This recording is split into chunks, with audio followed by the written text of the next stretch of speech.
Bismillahirrahmanirrahim. Alhamdulillahirabbil alamin. Wassalatu wassalamu ala asyrafil anbiya'i wal mursalin sayyidina wa habibina wa syafi'ina wa maulana Muhammadin wa ala alihi wa ashabihi ajma'in, amma ba'du.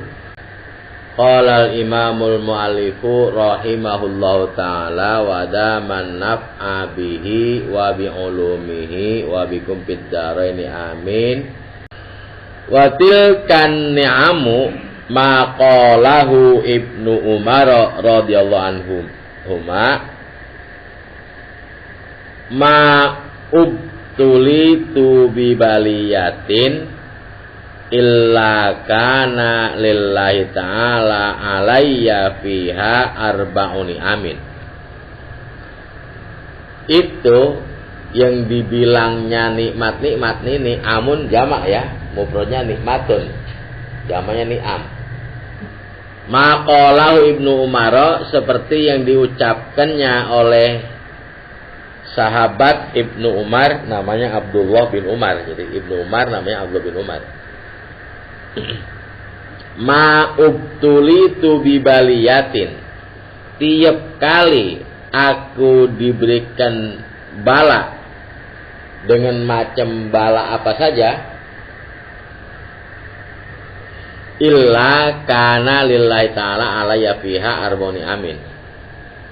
Pasti yang dimaksud oleh Allah Ta'ala atas diriku pada baliyah itu ada 4 macam nikmat. 1 bala yang diberikan, di balik bala itu ada 4 nikmat yang diberikan oleh Allah. Id lam takun fi dini wa id lam takun a'zama minha wa id lam uhram ar-ridha biha wa id rajautu thawaba alaiha. Yang pertama, id lam takun fi dini, karena musibah dan malapetaka itu bukan menimpa dalam agamaku. Pertama itu nikmatnya. Jadi apapun malapetakanya, kalau bukan agama itu merupakan kecil dan nikmat. Wa id lam takun, yang kedua, karena bala yang diberikan Allah itu belum pernah lebih besar daripadanya. Yang ketiga, wa id lam uhram ar-ridha biha. Yang ketiga, dianggap nikmat karena aku tidak ditutup pintu ridho dengan dia. Wa id rajautu thawaba alaiha. Yang keempat, dianggap nikmat karena aku mengharapkan ada imbalan pahala atas musibah itu. Yang pertama, nikmat, dianggap nikmat musibah itu karena tidak menimpa dalam agama. Yang kedua, karena nikmatnya cuma kecil, enggak yang paling gede, masih untung. Motornya diambil orang masih untung, cuma motornya. Coba orangnya digedik, mati lagi. Pakai ongkoh gak enak, digedik ongkoh, diambil ongkoh pahit.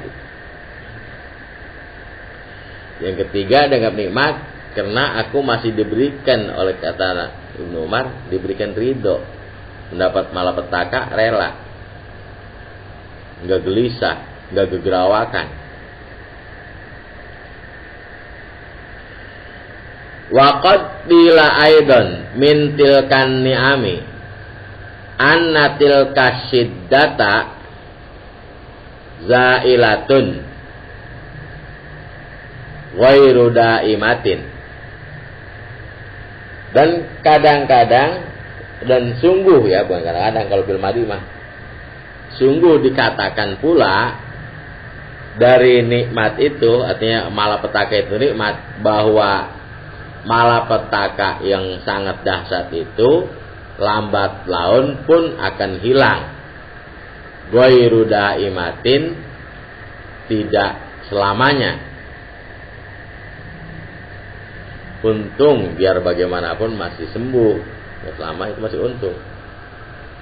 Biar cuma sakit mata sebelah lagi kalau nggak harus waras. Jadi kalau hikmah yang satu ini kalau disampaikan kepada orang awam jangan dibledok ente. Dibledok. Kalau cuman memberitahukan bahwa kenapa orang mengatakan di balik kesengsaraan ada kenikmatan, itu boleh. Ada sudah. Secara tidak sadar, disadari atau tidak disadari, manakala orang dapat malapetaka, Allah kirimkan rezeki tanpa capek-capek. Itu yang paling pasti. Begitu gempa bumi, orang cuma tinggal di camp-camp, Indomie merutub, apa aja merutub.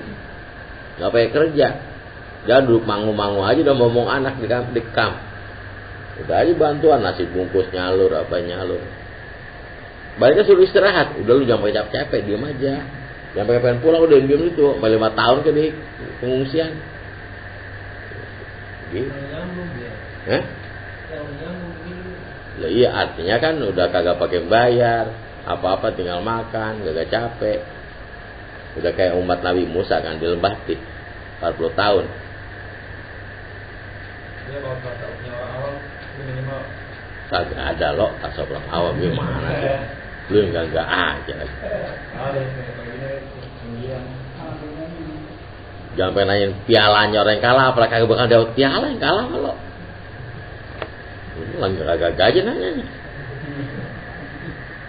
Orang yang awam asal punya etika juga bermasyarakat, sudah mulia.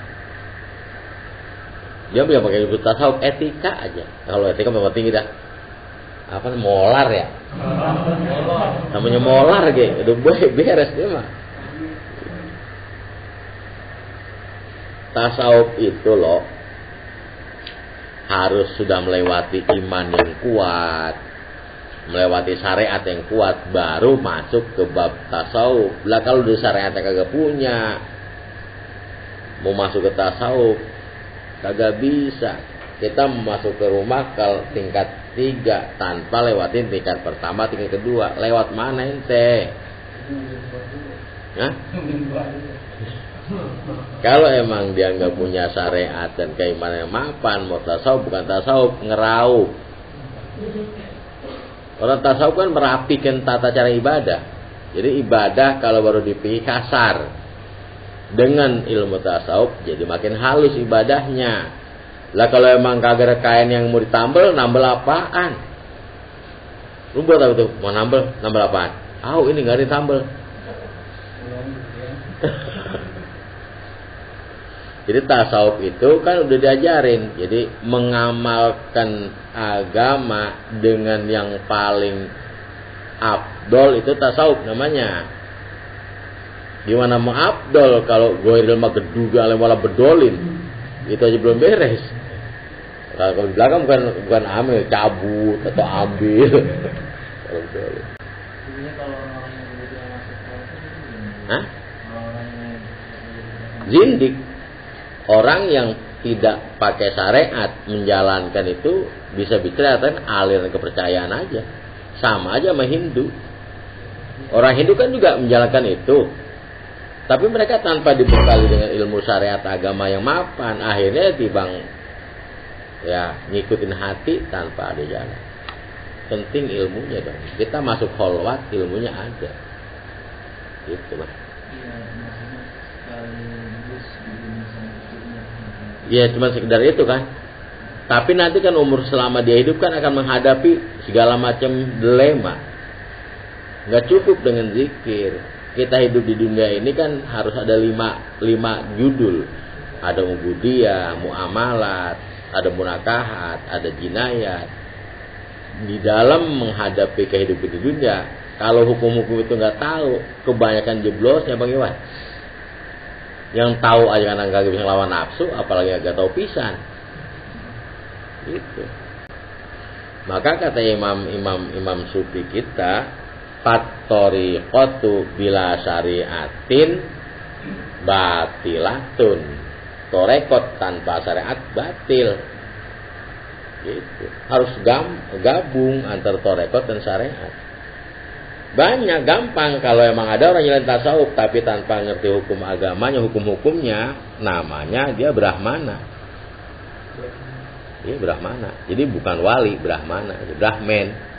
Ntar kalau udah tamat ada gapleknya nomor 6 kepala. Jadi iya balakman di kepala. Itu tandanya udah paling tinggi udah itu. Kalau tarekat bisa dikatakan bagian dari tasawuf kan?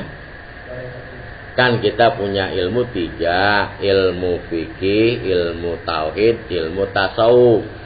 Menjalankan syariat agama ini dengan 3 cara.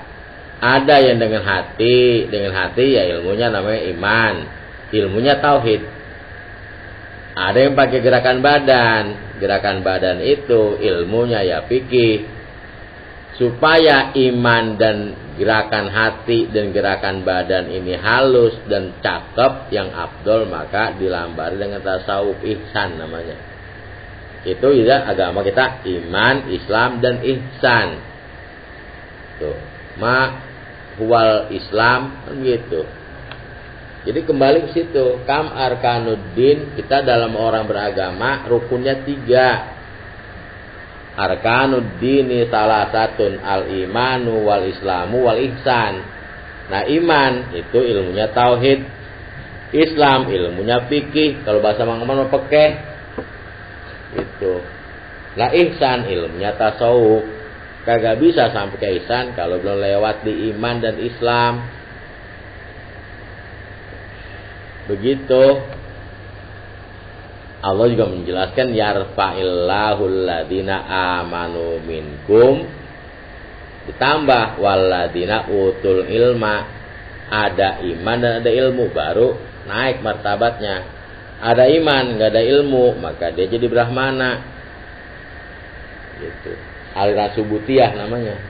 Jadi kalau misalkan kayak perjalanan hidup kan juga misalnya kayak lingkungan Islam dalam segi visi dengan tasawuf. Bukan tasawuf kalau dia mah dasarnya karena hak asasi manusia, ilmu menggada. Mereka membuat pedoman hidup berdasarkan digali dari bagaimana sih manusia kemauannya. Asal cuma saling hormat menghormati, sayang menyayangi. Kalau cuma dasar itu mah gampang. Nah mereka itu yang disembah. Makanya dia gue mau biar nggak sembahyang, yang penting jangan nyakitin tetangga. Begitu ngomongnya. Daripada dia sembahyang tapi nyakitin tetangga mulu, dengan gua dong. Begitu ngomongnya dia. Karena memang kalau rata-rata yang namanya manusia mah pengennya dihormati, disayangi. Itu dia ajarannya itu semua dikembangkan. Dan bukan sumber Al-Qur'an asalnya. Jadi dari hak asasi. Makanya mereka-mereka yang orang-orang yang sumbernya itu, maka yang dibicarakan hanya HAM. Hak asasi manusia. Kalau kita kan kalau emang tidak akur dengan undang-undang agama, meskipun harus menyakiti orang, kita kerjain sesuai petunjuk agama. Harus tempeleng. Kalau guru ngajarin murid, kalau menurut agama, kalau murid bandel tempeleng. Kalau HAM kan enggak. Nah, sekarang kan murid nurut guru ketakutan sama murid, ngomel takut. Ada HAM, kena dasar bukan Al-Qur'an. Kalau HAM kan penyebabnya makan cabai. Gitu bang. Jadi tasawuf itu harus sudah lewati syariat baru klop. Kalau nggak ngerti hukum syariat mau tasawuf aja. Jadi bukan tasawuf, namanya ngeraup. Orang awam biasanya etika yang di jalan cuma etika doang memang. Biasa ngomong etika. Awam kan dalam arti bukan berarti dia nggak ngerti ilmu yang lain loh. Insinyur bisa. Awam dalam ilmu agama maksudnya. Belum tentu orang profesor itu dia ngerti hukum agama ngomongnya. Iya, boleh-boleh aja bang disampaikan kepada masyarakat. Tapi yang mereka betul-betul ingin mencari kebenaran. Kalau mereka cuma hadir gara itu yang kagak enak sama temen mah, sampai guru tua belum pulang.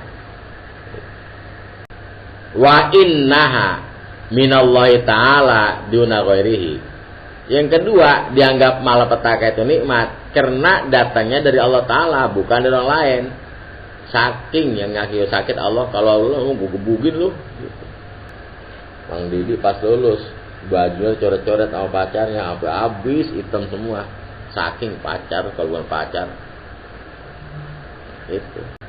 Makanya orang-orang yang imannya kuat, bagaimanapun penderitaan yang dialami, dia tetap senyum karena itu dari Allah.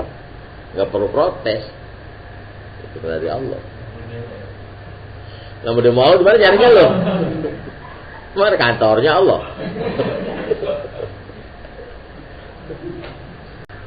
Wa in kanat bisababi makhlukin painnaha laka alaihi la lahu alaika. Wa in kanat bisababi makhlukin, kalaupun malapetaka itu dengan asbab dari makhluk, painnaha laka alaihi, maka bahwasanya malapetaka itu bagimu atas orang tersebut lalahu, bukan ulah dia. Bukan ulah dia atas kamu. Jadi gua nggak niat. Kemarin kita ceritain begitu di PAM. Orang lagi jalan-jalan raya, dari rumah kagak ada niatan nabrak. Nggak pakai doain ya mah, papa mau nabrak orang di jalan, kagak ada. Waktu berangkat mah, habis sun pipi kanan kiri, doain ya mah supaya papa sehat selamat ke tujuan. Yang ketabrak juga begitu dulu mah, doain ya po supaya kita sehat. Yang ketabrak, nggak ada niatan. Semuanya dari Allah. Faizan, maka jika demikian keadaannya, yalzamul abdu asyukra ala ni'ami, kewajiban bagi seorang hamba mensyukuri atas segala nikmat al muktaronati bisiddati, yang dibungkus dengan kesengsaraan. Nikmat yang dibungkus dengan kesengsaraan. Kelihatannya sengsara, tapi sebetulnya yang di dalamnya mah nikmat. Ini bisa terukur nggak ya? Kadang-kadang kan ada orang yang kena musibah, dia malah bersyukur dengan musibah itu karena merasa dia mendapat nikmat. Ada yang merasa itu artinya. Sekarang nggak usah jauh-jauh dah ukuran kita. Manakala dengar kita diomongin orang yang hati kita bangga, bahagia, udah bisa terukur. Itu ngomongin orang, jelek-jelekin orang, tapi hati kita terimanya kita bukan kesel, malah alhamdulillah, itu udah bagus juga. Artinya udah Hah? Artinya udah ada Ya udah rada-rada. Rada udah. Udah remeng-remeng ya. Remeng-remeng udah. Iya. Kita kalau diomongin orang, dimaki-maki orang, hati kita udah merasa suka, nggak gendeng dongkol, tasawuf udah rembes dikit-dikit hati. Wa qala akharuna wa huwal aula inda syekhina rahimahullahu taala, dan berkata pula ulama yang lainnya, dan itu yang paling afdol menurut pendapat guru kita, tuang guru kita rahimahullah, inna syada'idad dunya mimma yalzamul abdu asyukra alaiha. Sungguhnya malapetaka dunia atau kesengsaraan dunia termasuk dari hal-hal yang kewajiban oleh si hamba mensyukurinya atasnya. Li'anna tilka syada'ida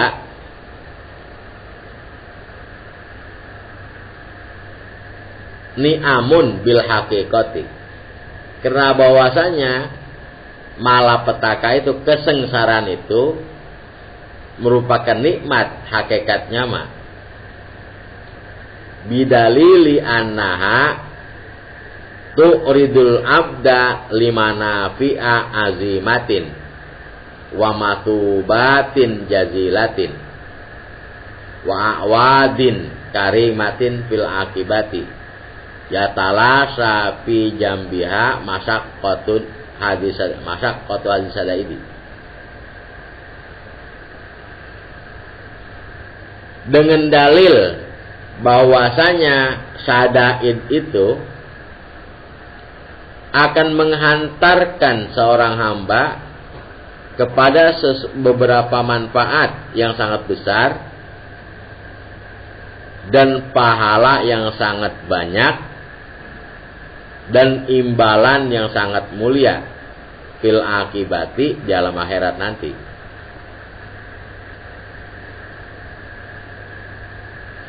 Ya talasa fi jambiha, yang dilingkungin, dibungkus fi jambiha, di sisi-sisinya oleh kesulitan-kesulitan ini, kesengsaraan.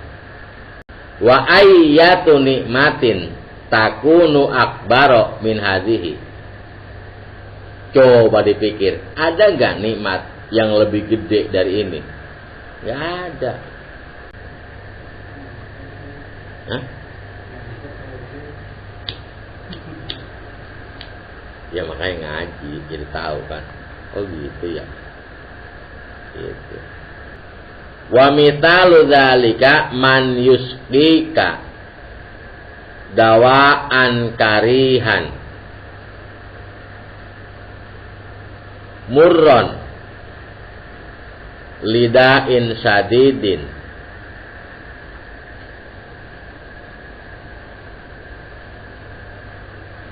au yufsiduka au yuhjimuka li'illatin azimatin mukhawwafatil khotori fayuaddi dzalika ila sihatin nafsi wa salamatil badani wa safwatil aisi fayakunu ilamuhu iyaka bimararatit dawai au jarahatil fasdi wal hijamati nikmatun balighatun. Nikmatan ya, nikmatan balighatan bil haqiqati. Wa minnatan dhahiratan. Kita ambil tamsil dari itu umpamanya supaya kita paham. Ada orang yang memberi minum kamu obat yang sangat busuk, pahit lagi, untuk menyembuhkan penyakit yang sangat keras,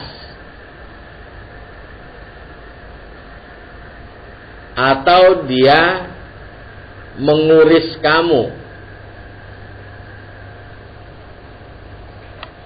Nah, kuris. Kuris. Tukang kuris yang di sekolah ya. Itu pasdun namanya kuris. Kuris kan dua macam. Ada yang tusuk-tusuk jarum, ada yang dibelek. Kita pernah dikuris dua jalur. Li'il latin azimatin, untuk menangkal penyakit besar. Mukhawwafatin, yang sangat ditakuti. Dulu kan orang dikuris kena takut taun, dikuris supaya badannya imun.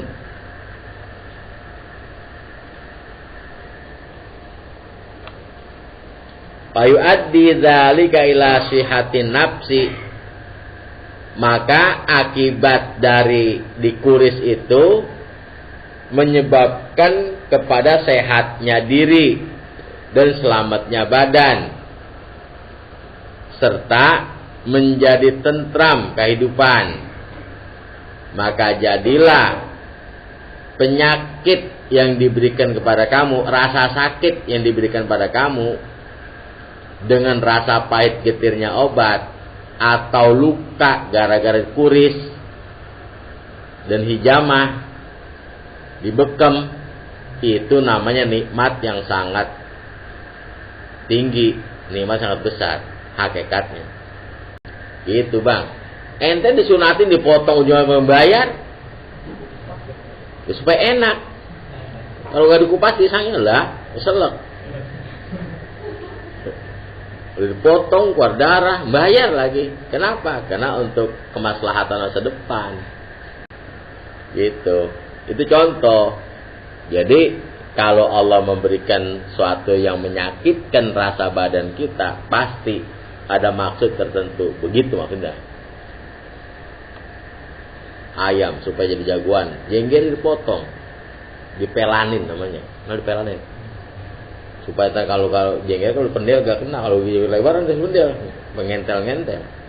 Dipotong. Ambing itu gede, dikebiri, dikeluarin bijinya. Rudal sekat dikeluarin.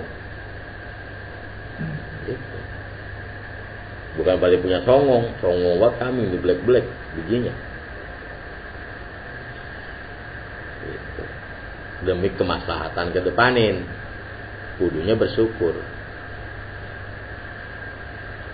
Orang yang bersyukur itu kan ya, karena dia tahu dia punya orang yang nggak tahu gimana? Salah siapa?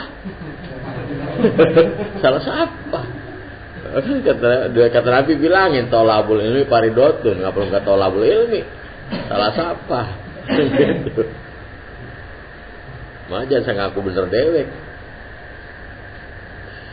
Ya tugas-tugas yang pada ngaji ini nyampein, disosialisasikan. Lah iyalah. Kalau ngajar terlalu tinggi, disosialisasi aja lah. Gitu. Tabligh akbar.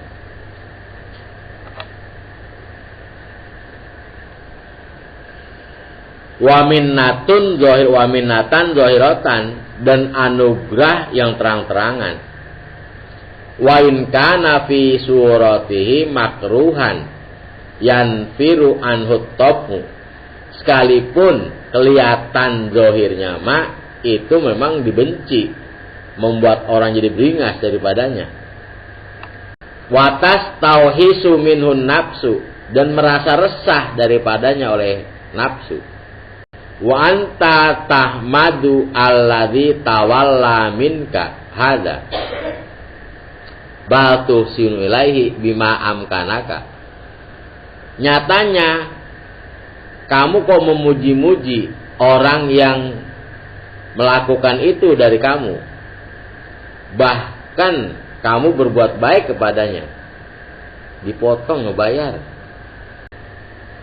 Orang melahir beranak ngeden kagak sanggup, dibelek perutnya, sakit dibelek, bayar 8 juta. Terima kasih ya dok. Pakai melak serut gitu. Itu dibelek ke terima kasih. Songong lu dok, gua dibelek. Kagak terima kasih dokter. Jadi kesukaran, kebingungan, kesengsaraan, hakikatnya kita lagi disayang Allah. Gitu aja udah. Jangan pakai ngerintih, jangan pakai marah-marah. Sakit gigi jangan pakai marah-marah. Ngaji aja terus sakit gigi ya. Biar apa benjol gitu pipi. Bima amkanaka, sekuat tenaga kamu, semampu kamu. Pakadzalika hukmu hadhihi sadaidi. Begitu pula hukum ini kesengsaraan.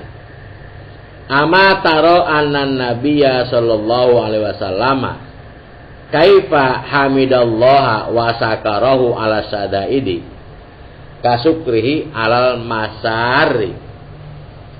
Apakah kamu belum pernah mendengar ceritanya bahwa baginda Nabi SAW bagaimana beliau memuji Allah dan mensyukurinya atas segala macam kesengsaraan yang dia terimanya, sama seperti bersyukurnya beliau atas segala kebahagiaan yang diterimanya.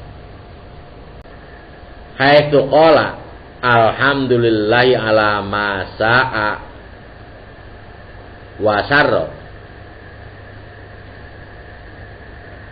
Nabi bersabda, berdoanya nih, alhamdulillah segala puji bagi Allah atas apa-apa yang menyengsarakan dan yang menggembirakan. Gitu. Pokoknya kalau kita terima dengan rasa lapang dada, nggak akan pusing, nggak akan kita merasa sumpek.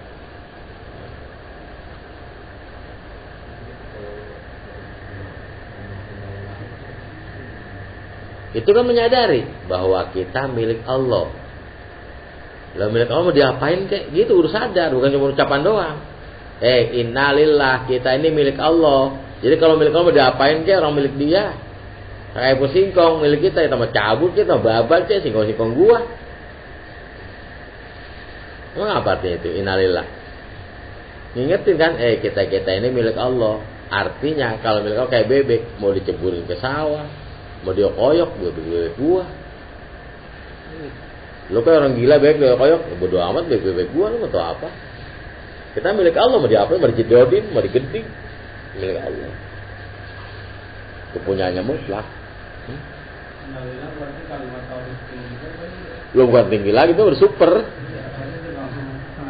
Loh, kalau kayak suhu bukan suhu lagi, suheng. Iya, itu kesadaran banget. Innalillah. Begitu musibah apa aja, maka innalillah artinya bukan cuma suhu ucapin. Makanya kalau dia ingat Allah, ala bidzikrillah tatmainnul qulub. Apapun yang terjadi, kalau kita ingat Allah, hati jadi tentram. Bukan dengan ucap Allah, bukan. Ingat Allah. Pacar kita diambil orang, ya memang bukan jodoh, nggak pada panasan. Gitu. Itu zikir Allah namanya. Ala bidzikrillah tatmainnul qulub. Kalau kita kembalikan kepada Allah, hati tentram. Gitu. Jadi nggak resah.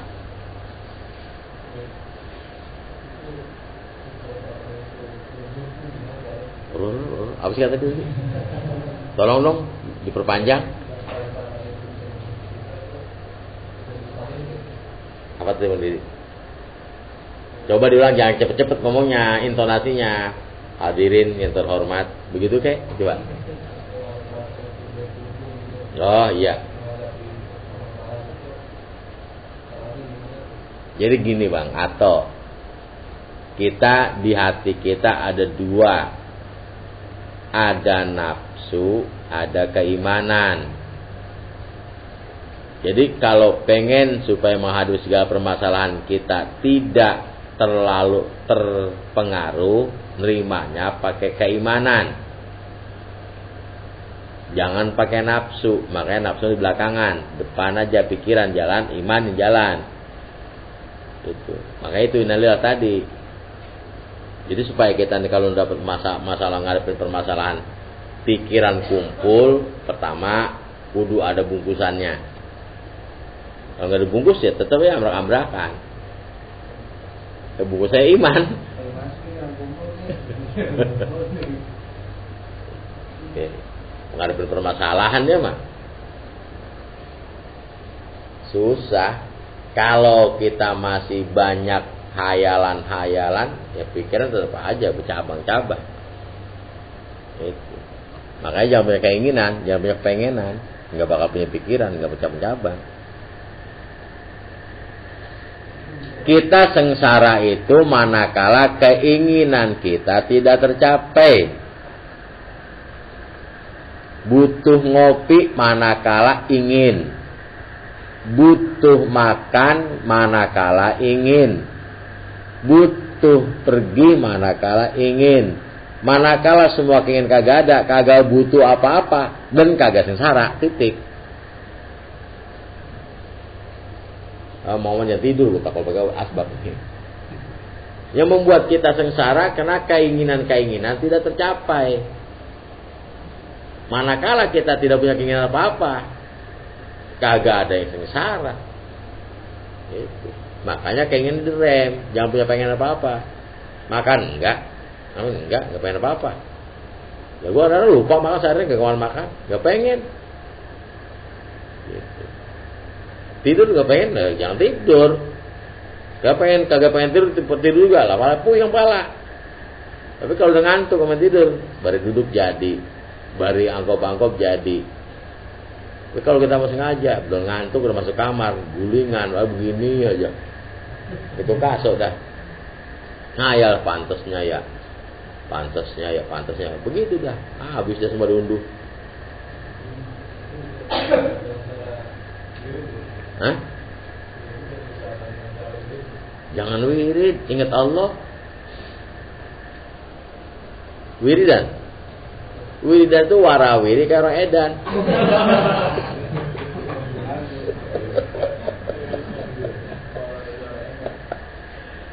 Iya zikir. Ingat pada Allah.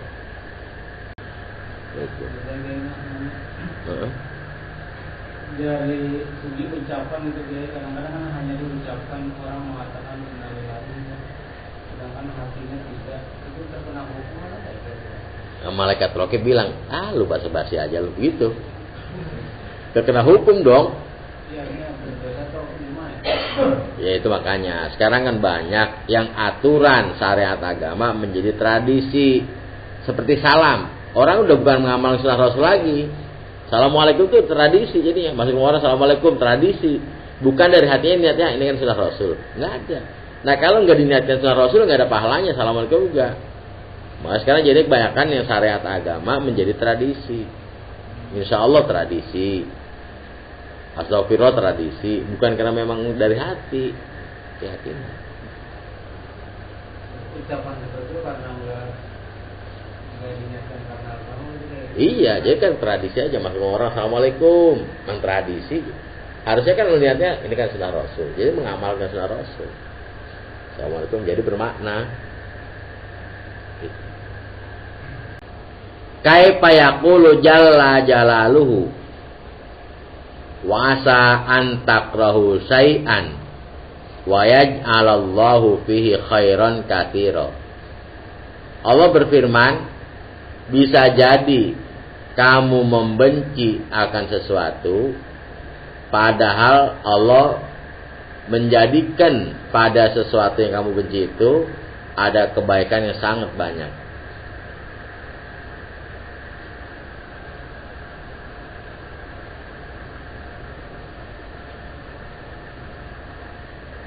Wa ma sammahu Allahu khairan bahwa aktaru mimma yuballighuhu wahmuka wa mimma yu'akkiduhu wa mimma yu'akkidu la kaza wahmuka. Apapun yang disebutnya oleh Allah dengan sebutan baik, maka itu lebih banyak dari apa-apa yang diraih oleh angan-anganmu, dugaan kamu. Wa mimma yu'akkidu hadzal qaula annan nikmata laysat khairan anil ladzati wa ma tastahihin nafsu bimuqtadal tab'i. Dan dari apa-apa yang memperkuat ucapan ini, bahwa sesungguhnya nikmat itu tidak lebih baik daripada kelazatan dan apa yang disukai oleh nafsu. Bimuqtadot tab'i, semata-mata hanya ukurannya tabiat. Wa innama huwa ma yazidu fi rif'atid darajati. Sungguhnya khairan itu adalah sesuatu yang dapat menambahkan derajat semakin tinggi. Jadi nikmat itu bukan ukurannya enak dan disukai nafsu. Nikmat itu adalah sesuatu yang dapat menambahkan derajat dan martabat. Itulah nikmat yang sesungguhnya. Yang wa'asa berarti kan maksudnya kalau itu tidak boleh membenci kepada orang. Bukan berorang. Kondisi aja. Pengalaman yang kamu tidak sukai, sesuatu yang tidak kamu sukai, apapun bentuknya, keadaan seperti miskin kan kita nggak suka, sakit kita nggak suka. Apa yang kamu benci, padahal di situ Allah jadikan ada kebaikan yang tidak ternilai. Berarti maksudnya kalau tidak membenci terhadap itu berarti akan mendapatkan itu kebaikan. Bukan, berarti nggak boleh membenci aja kita, nggak boleh membenci apa yang perasaan kita kurang enak. Itu aja, ya, hukum gitu. Jadi kalau kita merasakan ada sesuatu yang rasa badan kita, nafsu kita nggak enak, itu kudu lawan. Makanya kan di situ ada kebaikan. Gitu. Di setiap yang rasa nafsu kita kurang tapi enak, di situ ada kebaikan. Sebab nggak akan kita dapat kelapa kalau nggak ngelewatin Sambuk dulu mau batok. Nggak mungkin ada kelapa tanpa Sambuk dan batok, Bang. Jadi harus ada batoknya dulu. Ini biasanya sih kalau ada rasa benci dengan sifat seseorang itu ya itu mah lain dong. Itu mah memang orang membuat ulah ya. Kita wajib membenci kan. Al-hubbu fillah wal bughdu fillah. Boleh saja marah kalau memang dia itu dimarahi Allah. Dia melakukan suatu perbuatan yang dilarang Allah, kita wajib marah. Ya boleh. Kalau hal-hal yang memang Allah ikut benci mah. Justru kita salah. Kalau Allah membenci, kita menyukai. Gitu. Ya kondisi yang kita alami itulah. Kadang-kadang suatu saat kita merasa kok kagak enak banget, kok sengsara amat, perasaan kita. Padahal dibalik itu semua ada kenikmatan. Bukan membenci orang lain ini mah. Jadi ini mah kaitannya apa yang kita alami, pengalaman pribadi. Yang merasa merono, merene, merana. Walidzalika tusamma nikmatan. Oleh karena demikian disebutnya hal tersebut dengan ucapan nikmat. Bimakna azyadati, nikmat dengan makna makin bertambah. Wa idza kanati shiddatu mimma tasiru sababan fi ziyadati sarafil abdi wa rif'ati darajatihi fatakunu ni'aman bil haqiqati. Kalau keadaan kesengsaraan itu hal yang membuat semakin bertambah kemuliaan seorang hamba dan semakin tinggi derajatnya, maka yang demikian namanya nikmat. Wa in kanat tu'addu bis syada'idi wal mihani bi zahiriha. Sekalipun dianggapnya itu kesengsaraan dan ujian secara lahiriah. Fa'lam bidzalika muwaffaqan. Sadarilah ilmu itu, mudah-mudahan kamu dapat taufik.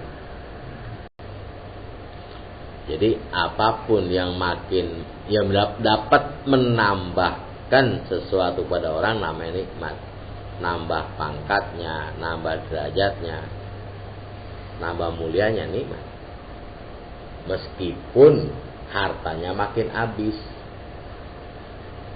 Karena tujuan orang hidup ini kan untuk memuliakan dirinya. Bukan hanya orang yang bodoh barangkali. Dia menghinakan dirinya untuk mendapatkan harta kekayaan.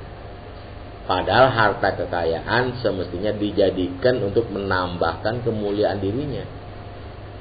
Jangan sampai dibalik. Demi mendapatkan harta kekayaan, dia rela mengorbankan, menjatuhkan harga dirinya.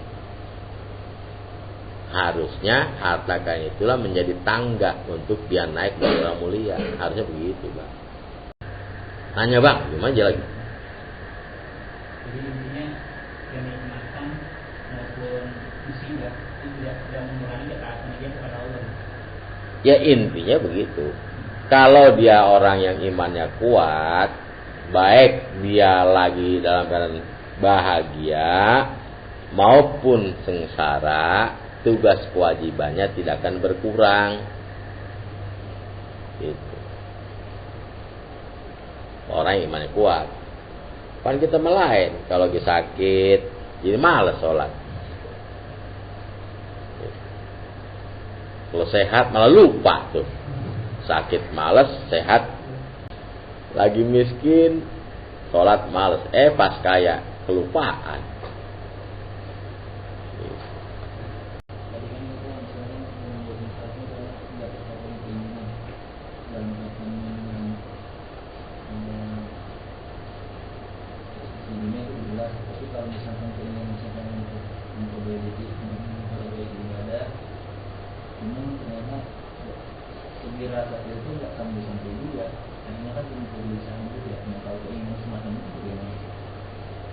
Itu ya, tanya sama Allah, kenapa saya kok nggak bisa? Gitu. Jadi Apa kita memang disiapkan untuk penghuni neraka apa tidak? Gitu kan? Tanya sama Allah, ya Allah, apa emang saya buat siap buat ganjil neraka? Aku surga. Kok mau ibadah berat amat? Kok? Harus tanya sama Allah.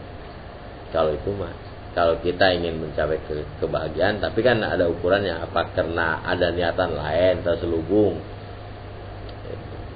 Kadang-kadang ingin berbuat baik nggak tercapai, kita kesel barangkali karena ada sesuatu yang terselubung. Ingin dapat pamrih, akhirnya kita bisa ada juga kesel.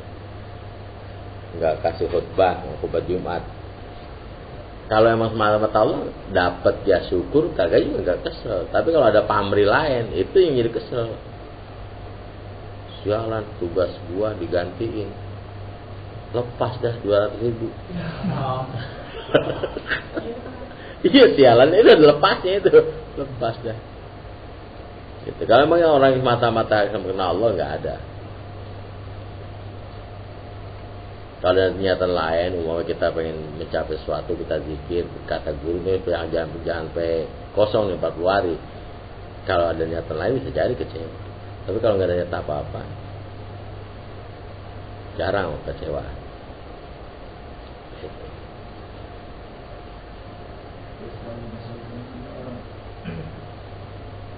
Misalnya dalam pemimpinan-pemimpinan yang mencari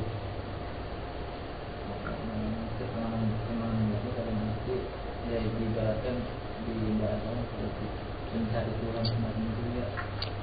Kemudian dia dalam pemimpinan itu batinnya kan semakin susah ya, kalau nggak sampai ketenangan batinnya. Keinginan itu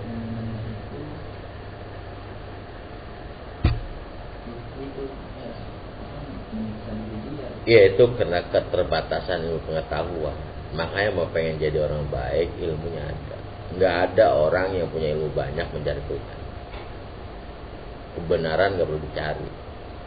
Kalau dia punya ilmu banyak, nggak perlu kebingungan.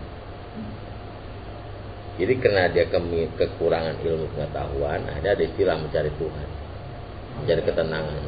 Itu karena gak ada ilmu. Kayak orang nyari kerjaan, saya bilang bukan nyari kerjaan mau banyak. Cuman nyari kerjaan yang cocok sama nafsunya. Kalau emang dia mau cari kerja untuk dapat duit, banyak banget kerjaan. Dia sengsara ngelamar soalnya, dia kepengen dapat kerjaan yang sesuai dengan kemauannya. Jadi sulit. Kalau asa dapat kerja mana ada yang ngaduk-ngaduk pasir. Bang saya mau kerja, dapat kerjaan. Yang susah nyari kerjaan, pengen kerja yang cocok sama nafsunya dan sesuai dengan ijazahnya. Itu sulit. Iya. Kalau mau nyari kerjaan itu ya cari duit mah, ngampret, nggak ada sulitan. Sama orang nyari Tuhan, di mana tuh dicari? Tuhan ada di sini mana cari? Ya karena dia nggak punya ilmu itu lah. Jadi kalau ada orang begitu kedangkalan ilmunya aja, bukan berarti dia harus ilmu itu. Kebenarannya itu nggak usah dicari. Itu mau ibadah tuh nggak kayak mana-mana, bari duduk jadi bisa. Karena dia nggak punya ilmu, akhirnya bingung. Gue mau ibadah kayak apa? Pergi asuk-asuk kan soalnya nyari ketenangan dia. Ketenangan di kamarnya tenang. Saya di kamar tenang, nggak masalah. Dimanapun kita berada, kalau hati kita tenang, nggak jadi ukuran. Biar dimarmer dulu, pakai dulu hias-hias, emang hati gunda gulana tetap aja kamarnya jelek ya. Jadi ketentraman di hati adanya. Nggak ada itu kekurangan ilmu aja, kekurangan iman. Dan kalau kekurangan ilmu dan iman, kagak akan nemu ketentraman. Kemana pun cari ke gunung-gunung nggak nemu. Ketentraman tuh ada di hati kita sendiri sih, gitu bang. Jadi itu orang gitu istilahnya cuma orang kurang ilmu aja, kurang ilmu dan iman. Jadi bingung mau ibadah gimana cara ibadah. Jangan yang kita gak mampu ibadah, yang kita mampu aja. Berzikir subhanallah, apa sih modal? Subhanallah, alhamdulillah, apa sih modalnya? Beri jongkok bisa, beri sakit bisa. Ya repot-repot amat sih itu repot. Kemanapun kita berada, kalau hatinya yang resah, tempat gak mempengaruhi. Makanan enak apapun kagak enak rasanya kalau hatinya lagi sengsara. Nah, yang buat sengsara itu karena keimanannya kurang. Kalau terima keimanan, nggak ada di kesengsaraan. Makanya nafsu dibuang jauh-jauh, iman dipakai, ya nggak sengsara. Itu resep.